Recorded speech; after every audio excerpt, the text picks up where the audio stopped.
পরিবারের 10 জনের নাম চূড়ান্ত ভোটার তালিকায় বিচারাধীন। হরিরামপুর বহরমপুর রাজ্য সড়ক অবরোধ তৃণমূলের তরফ থেকে। পরিবারের 10 জনের নাম চূড়ান্ত ভোটার তালিকায় বিচারাধীন এসেছে। আতঙ্কে হৃদরোগে আক্রান্ত হয়ে রাতেই মৃত্যু হয় আব্দুল শেখ, 70 বছরের। মুর্শিদাবাদ থানার সুধিয়া গ্রামের ঘটনা।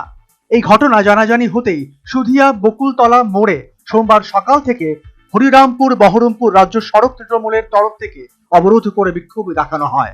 প্রায় 1 ঘন্টা ধরে আটকে থাকে বহু গাড়ি। মুর্শিদাবাদ থানার পুলিশ বাহিনী ঘটনার স্থলে পৌঁছালেও পরিস্থিতি সকাল 10টা পর্যন্ত নিয়ন্ত্রণের বাইরে ছিল। কিছু গাড়ি পথ পরিবর্তন করে অন্য পথে ঘুরিয়ে দেওয়া হয়। তৃণমূল নেত্রী শাওনী সিংহ রায় সহ ব্লকের অন্যান্য নেতারাও উপস্থিত ছিলেন এদিনের পথ অবরোধে। মুর্শিদাবাদ বিধানসভার 244 নম্বর বুথের ভোটার ছিলেন আব্দুল শেখ। আতঙ্কে হৃদরোগে আক্রান্ত হয়ে তার মৃত্যু হয়েছে বলে তৃণমূলের তরফ থেকে দাবি করা হয়েছে। গত 28 ফেব্রুয়ারি ভোটার লিস্ট পাবলিশ হয়েছে। সেই ভোটার লিস্ট সারা বাংলার মানুষের হাতে এসেছে।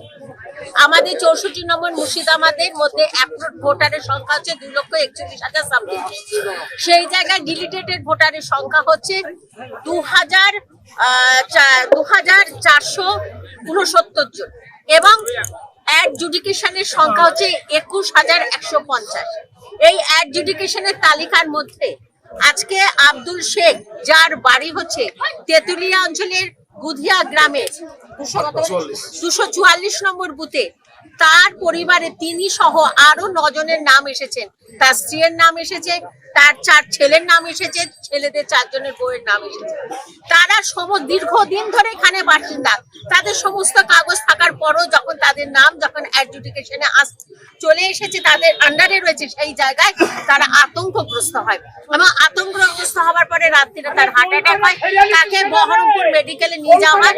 আজকে ভোর 5টার সময় তার মৃত্যু হয়। এইভাবে সারা বাংলা জুড়ে আতঙ্ক সৃষ্টি হয়েছে। আপনারা দেখেছিলেন যে 19শে জানুয়ারি এখানকার বিধায়ক কিভাবে ফ্রম 7 মানুষকে হয়রানি করার জন্য জমা দিয়েছে। আজকে বারবার বিজেপির চক্রান্তে বাংলায় মানুষ মারা যাচ্ছে এই SIR এর কারণে। আজ তারই প্রতিবাদে এখানকার মানুষ, স্থানীয় মানুষ, আমরা আজকে রাস্তায় নেমেছি। এর প্রতিবাদ চাই।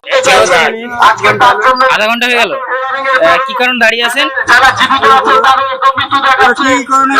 বন্ধ করেছে রাস্তা। আচ্ছা, কোথায় যাচ্ছিলেন আপনারা? বহরমপুর। এখনো কতক্ষণ চলবে মনে হচ্ছে? ঠিক নাই। আচ্ছা, এখন গাড়ি ঘুরিয়ে অন্য রাস্তা দিয়ে যাবেন?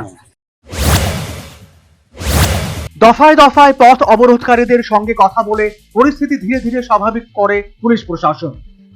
ঘটনার পূর্ণাঙ্গ তদন্ত হবে বলে আশ্বাস দেওয়া হয়েছে পুলিশের তরফ থেকে। প্রসঙ্গত, গত 28 ফেব্রুয়ারি বাংলায় প্রথম পর্যায়ে সংশোধিত ভোটার তালিকা প্রকাশিত হয়েছে। অভিযোগ, বহু নাগরিকের নাম বাদ গিয়েছে। প্রথম থেকেই বাংলায় SIR এর তীব্র বিরোধিতা করে আসছে তৃণমূল কংগ্রেস।